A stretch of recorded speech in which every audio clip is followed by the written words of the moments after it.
Je vais vous montrer comment créer cette animation de compteur sur After Effects. Allez au niveau de l'outil rectangle. Clique enfoncé et prenez l'outil ellipse puis tracez votre cercle. Shift pour avoir un cercle parfait. Je vais enlever la couleur du fond.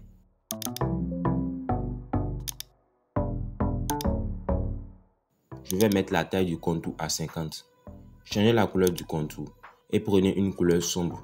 Ensuite, je vais centrer le cercle horizontalement et verticalement.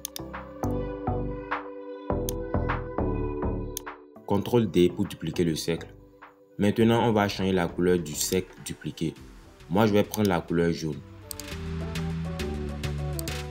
Ouvrez la piste du cercle et allez sur Ajouter, puis sur Réduire les tracés. Allez sur l'option Réduire les tracés. Placez la tête de lecture au début de l'animation. Créez une image clé au niveau de fin. Placez l'image clé là où vous voulez que l'animation se termine. Ensuite, mettez la valeur du fin à 0. Si on joue l'animation, on obtient ça. Vous pouvez rapprocher l'image clé si vous pensez que l'animation est lente. On va rejouer voir. Super, je vais rendre l'animation beaucoup plus fluide. Sélectionnez les deux images clés, clic droit, assistant d'image clé, puis lissage de vitesse. On va rejouer l'animation voir. Super, c'est beaucoup plus smooth. Maintenant, on va créer le compteur. Pour ça, prenez l'outil test et écrivez un mot au hasard. Je vais écrire un test. Ne vous inquiétez pas, ça va se remplacer par un nombre tout à l'heure. Je vais centrer le test.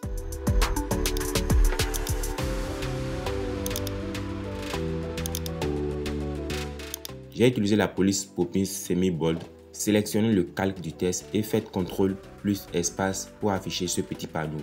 Il s'agit du plugin FX Console. Pour ceux qui ne l'ont pas, je vais vous laisser le lien de la vidéo qui vous montre comment le télécharger et l'installer dans la description.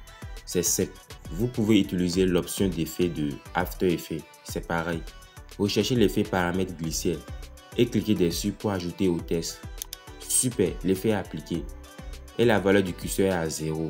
Mais le test n'a pas changé en chiffres. C'est parce que l'effet n'est pas lié au test source. Pour ce faire, allez au niveau du test. Appuyez long sur la touche Alt de votre clavier, puis cliquez sur le chronomètre du test source. Vous allez voir cette petite expression qui est l'expression par défaut du test. On va lier l'effet au test source. Pour ça, allez sur Effet et ouvrez le paramètre glissière. Cliquez ensuite sur ce truc de toile d'araignée et glissez la colle sur curseur au niveau de l'effet. Vous verrez que le test est devenu 0. Je peux modifier la valeur au niveau du curseur qui est sur 0 de base. Créer une image clé au niveau du curseur pour le début de l'animation. Placez la tête de lecture là où vous voulez que le compteur s'arrête et entrez la valeur à 100. On va jouer l'animation voir. On remarque que les chiffres qui défilent sont en décimales. Pour rendre ça en nombre entier, c'est simple. On va coller une expression au niveau du test source qui permettra d'avoir des nombres sans virgule. Je vais vous laisser l'expression dans la description. Vous pouvez copier ça. On va rejouer l'animation voir. Super. Je vais fluidifier l'animation. On va rejouer voir.